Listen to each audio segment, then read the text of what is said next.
How are you all doing? Good morning, good morning, good morning. Welcome to the 2017 Gear Up Capacity Building Workshop. We are so excited to have you here. Let's just start out by welcoming our new grantees that just came on board, some of them coming back to Gear Up. How many new grantees in the house? I can't really see out there. Welcome. Welcome as you look around. Look at the movement that's in this room. More importantly, look at the family that's in this room. We are so happy to have you here for this workshop that's really just focused on one thing, and that's getting better and better, improving personally in terms of what we're doing, and improving as a movement in terms of the impact on our students, communities, and our states in this country.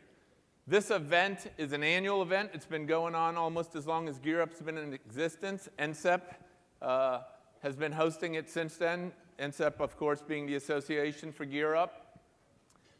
And I just want to tell you that this event's probably been going on about 16 years now, and this is the biggest crowd that we've had for this capacity building workshop. So at a time when there's a lot going on in this country, this movement is really picking up steam, and I think the fact that so many of you are here with so much energy is a testament to that. This event is really designed very differently than the Gear Up Annual Conference, so let me just give you some background on that. It's really designed in two ways in terms of a construct. One is there's a belief amongst all of us that Gear Up professionals are change agents in their communities. And as a result, need constant sort of exposure and the ability to get out of their environment and think about what they're doing to get better. And part of that is broad leadership skills. And so we've kind of developed a construct under this Excel, Prove, Mobilize. This morning is the Excel day, where everybody can develop those skills in those domains. So Excel is all around continual improvement. How do you continually refine what you're doing, and what skills do you need as an individual professional, whether you're a college access advisor, new to the Gear Up field, or whether you're a very seasoned Gear Up director or superintendent of schools. There are skill sets, leadership skill sets, that everybody needs to continually refine to get better as a professional. And everybody is a change agent in their community. And so Excel is about continuous improvement. Tomorrow morning, our focus will be Prove, which is really ensuring that we have the right kind of information, the right kind of data to improve and to make key decisions along the way in terms of program refinement, but ultimately document our impact. And then finally, on Wednesday morning, our Mobilize morning, it's all around amplification of voice and finding our unified voice to tell the story of not only the need of our programming for low-income students across this country, but the impact we are having and really the leverage that we have to lead this nation forward in a much-needed way. In the afternoons, we've devised topical seminars that really hit on specific things, whether it's financial aid or other topics that are maybe specific to the job function you have. So that's kind of how these 2.5 days lay out. And I should have introduced myself when I came in. I make the assumption that a lot of people know me, but I'm Ranjit Sidhu, president of NCCEP and lifelong committed educator to low-income students. Now, as we dive into the morning, there's a couple of things, I thought long and hard on how to kick off this day. And, I just want to acknowledge that there's just a lot of tension right now. And so I kind of want to clear the air of that tension. We have 2.5 days together to really think about professional development and getting better. And so we have to hone in on that goal for 2.5 days and sort of remove the tension and all the noise and clutter that exists in the ecosystem. And so to do that, I think we need to do some symbolic things. So I'm going to just put the tension out there to discuss. And I know it's all on your minds. People have been coming up to me this morning. We've been getting calls about it. And so let me put it out there, and I'm just going to put it out there very diplomatically, and you're all thinking the same thing. And that is, how do we get past this tension of Gear Up Massachusetts and Gear Up Georgia being in the same room together? Now, We've got, yeah, sure, that's your cue. Come on. We've got Robert Deas, the director of Gear Up Massachusetts.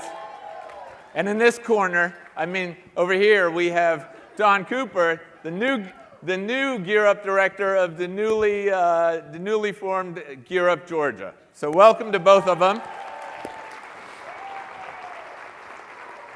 Now, this isn't a red-blue thing. This isn't a Massachusetts-Georgia thing. What I want you to focus on is kind of Gear Up as the great uniter, okay, for a second? And let's exercise all this tension so we can focus on PD for a second. Robert, I see you're very diplomatically dressed for this occasion, the summit.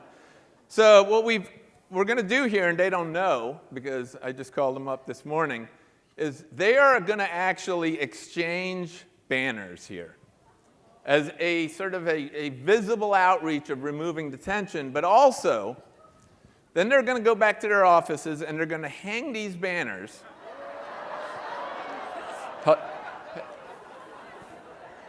It's all in the name of unity, brother. They're going to hang these banners in their offices. And then they are going to tweet it out, a picture, standing by these pictures as how Gear Up Nation brings everyone together. You know what I'm talking about it? You starting to feel me? So,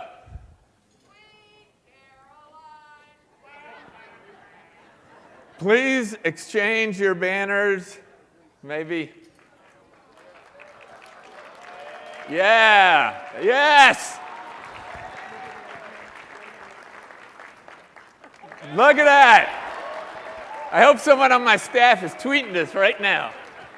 All right, thank you very much. Don, thanks. Don, welcome. Thank you.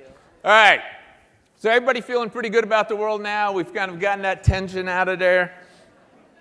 So, let me pull up the first slide for you. I just got some brief remarks because we have a keynote this morning.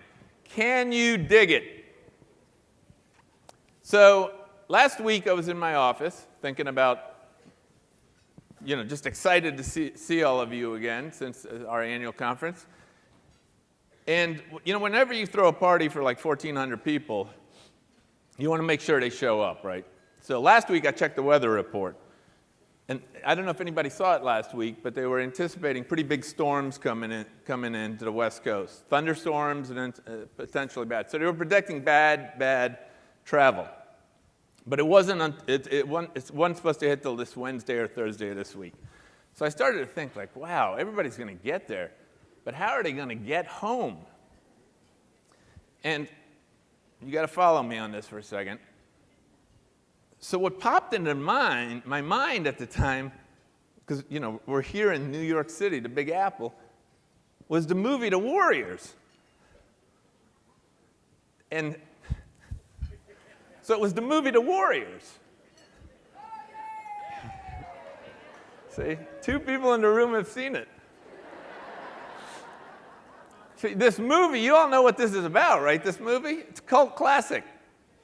Box office in the late 70s was maybe under 20 million. I'm sure it was widely panned. But when I was in college, I watched it like 25 times. So it's this movie shot in New York City, and there's a lot of parallels I'm about to make. One of them is not that you are gang members. All right, so wipe that one out. But they come together, all the gangs of New York City come together for this event. And this guy on the screen, Cyrus, is kind of leading unity across all these different types of people. And the Van Cortlandt boys and all this kind of stuff.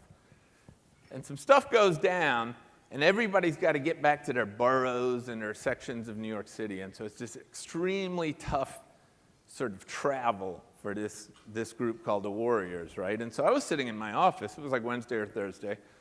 And I was like, how are they going to get home? It's like the Warriors trying to get home.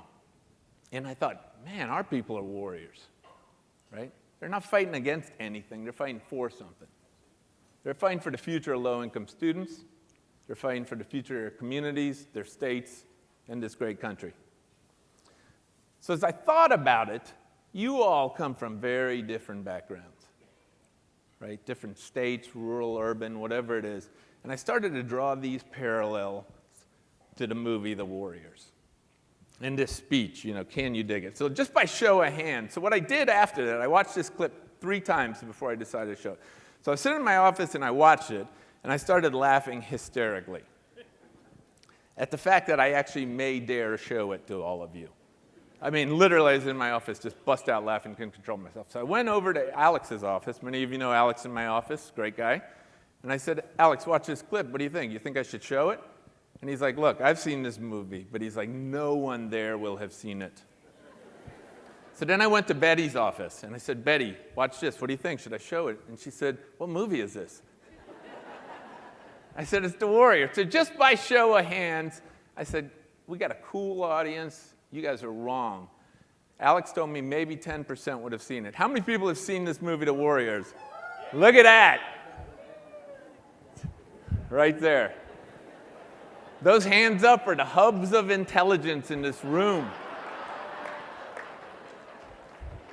I think I saw all of you at the last Mensa meeting. So, hey, that's a lot higher than I thought, actually. Awesome.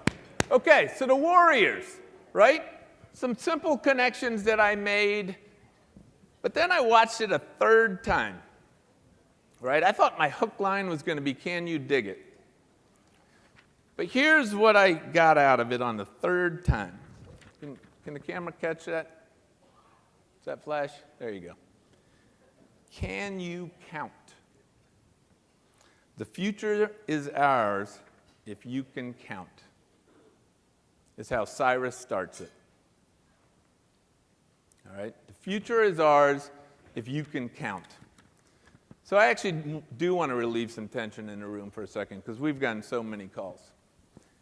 And I thought to myself, wow, the future is ours if you can count. I can dig that, Cyrus, because I can count a little bit. I'm not great at math, but I can count. So I want you to count with me for a little while. So can we put the next slide up? So here's the tension we've been getting a lot of calls about. All right?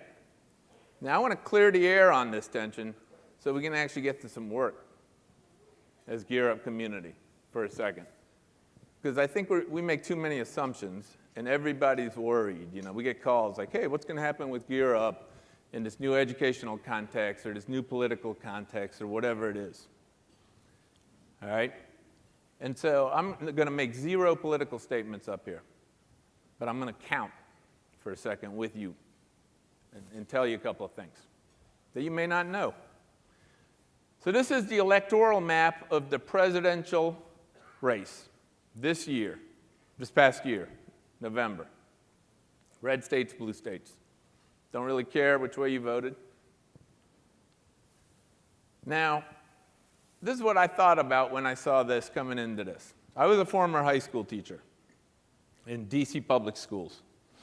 And my first placement, I had been in the oil industry for 2 years, and then I switched into teaching inner city high school. And so I went in this alternative high school approach, alternative certification approach. So literally, they trained me all summer, and then I went in for 3 months, for 3 placements in my first year, and I replaced a teacher. And they went off to PD at a university, and I took over the class, grade book and everything. My first assignment was at a school called Cardozo High School. That's all right. You should cheer for that. That's great. It's a great place. Big, old, historic-looking building up on the hill in D.C. And I remember I was teaching, a social studies teacher. I replaced a guy named Mr. DeGene. And it was in the fall, and a big storm came in, right? And it was an old school, a bit of a crumbling infrastructure. I was up on the 3rd floor. It's sort of concrete marble type floors, so not carpeted floors in the hallway.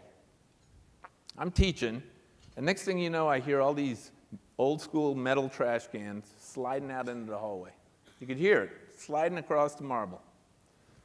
And I look out there, and all the teachers were putting trash cans in the hallway because the roof leaked. catch the rain, right? Because when you switch classes at the bell, the hallway was going to be totally slippery for the kids. You know, I couldn't believe it. I just come out of the oil industry, there I was. There's all this noise in the hallway, right? Mess in the hallway. So I slid my trash can out there, and I closed the door, and you know what everybody kept doing in all those classrooms? Kept teaching. Kept right on teaching with that mess. So I want you to think about something for a second. As we get going here in this new year for Gear Up, I want you to close your eyes for 1 second, all right? Keep them closed. Just do this for me. So what do you got in your brain pan right now? You may be worried about a couple of things. You may be worried about immigration policy, gun policy.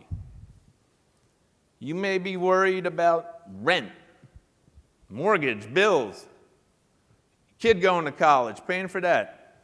Heck, you may have your Powerball numbers up in there in your head. All right? Just envision a bunch of metal trash cans out in that hallway. I want you to put all that stuff in there, in that metal trash can, right now. And leave one thing in your head. Gear Up, your Gear Up programming, what it's designed to do, the services that are offered. All right, you with me? Can we get the next slide up? Now, open your eyes. You got everything else in the hallway for the next 2.5 days. You got Gear Up in your mind. Here's the map. I know it's a little hard to see. Here's the Gear Up electoral map. Everywhere that Gear Up is. In the states that probably have one dot, that's probably a state grant. So they're serving schools potentially all over the state. 46 states. So let's do a little counting.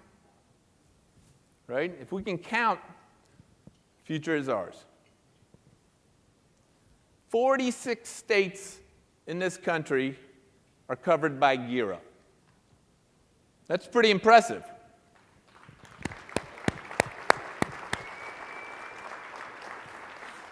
Around 635,000 students being served, low-income students across this country being served annually.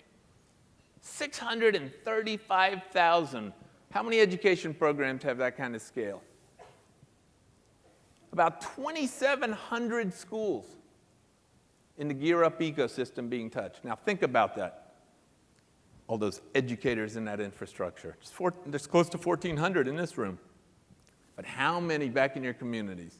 Local leaders partnering, higher ed. Think about that network of outreach across these states. All right, now that's impressive.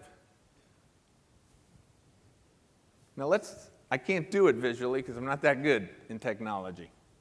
But let's make the red and blue go away for a second. Right? Let's not make any assumptions. We've gotten the calls, the tension, the potential pessimism. I don't have enough information to be pessimistic. If you just have Gear Up in your head for a second about the future of Gear Up in the education context. All right? There's no real education policy being set. No one said anything negative about Gear Up. I've only heard positive things thus far. But when you look at this, let's just track the funding for a second. 54% of Gear Up funds go to the red states. 46% go to the blue states. This is not a politically divided program. Why? Because there's kids in need everywhere. Kids in need everywhere. I look at this map, I see Gear Up, the great uniter. I mean, heck, it brought Falcon Nation and Patriot Nation together. I mean, can you dig it? Let's move on and keep counting for a second. Can I see the next slide? I got no reason to be pessimistic, I'm optimistic. Let me show you another thing, future of Gear Up. Think of this as an investment slide. Here's Gear Up funding going back to 2001. I'm going to speed up here in a second. 2001. So the red lines are the president's budget every year since 2001, what they wanted for Gear Up. And the black line is Congress. Right? So in this country, Congress appropriates the money. Now what you'll see there is they don't match up a lot of the times. I mean, just look at our current funding in 2016, under President Obama. The funding is higher that Congress put out than what the administration put out. Right? So it doesn't always match up. So if you look at our coverage in terms of red states, blue states, there's tons of support in Congress for Gear Up. Some of our major champions are Republican congressional members, die-hard supporters of the program. I got a lot of reasons, if I count, to be so optimistic of where this is going. Now, I know it's a strange chart. You see this massive gap in the red funding. Okay, that's because on a couple of years, we just couldn't create a chart that got the scale right, because that number was 0 on a president's budget. 0. You know what the actual number was? The black line. Over 300 million. So these calls we're getting about what's going to happen, we got plenty of reason to be optimistic, but here's the best reasons to be optimistic. Can I see the next slide? Here it is. The reason to be optimistic is all of you in the room. So if we're going to move forward into the future, counting, working hard, what we're all about is preparing students for the future, with the assumption that post-secondary education is the ticket to really capitalize on that. Here's the number of students in 2014, low-income students in this country who graduate from high school immediately enrolling in post-secondary education. 45.5%. Marching into the future, 65% not marching in to get that ticket of preparation. Now, if you want to march into the future to build individual lives, individual communities, the states, and ultimately this nation, which is what every election is about, I want to march in with the next slide. That's the Gear Up number.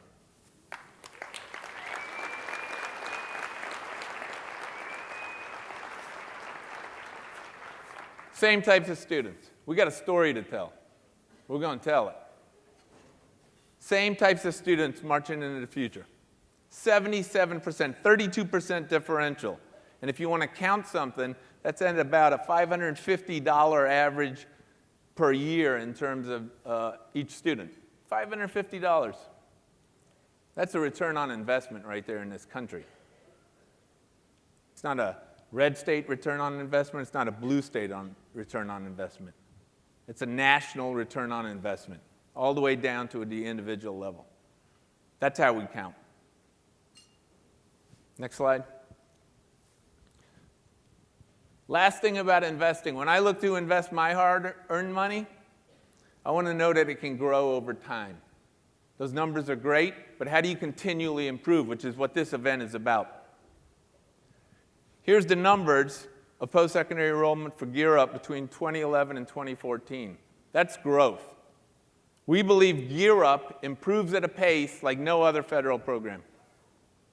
That all of you are so committed to getting better that you're continually refining your program and upping these numbers, which is why we have events like this. That's what professional development is about. That's how we count. That is why we are so optimistic moving into the future about the future of Gear Up and the future of your commitment and your work, because that's what you're building for this nation. Which brings me to this event.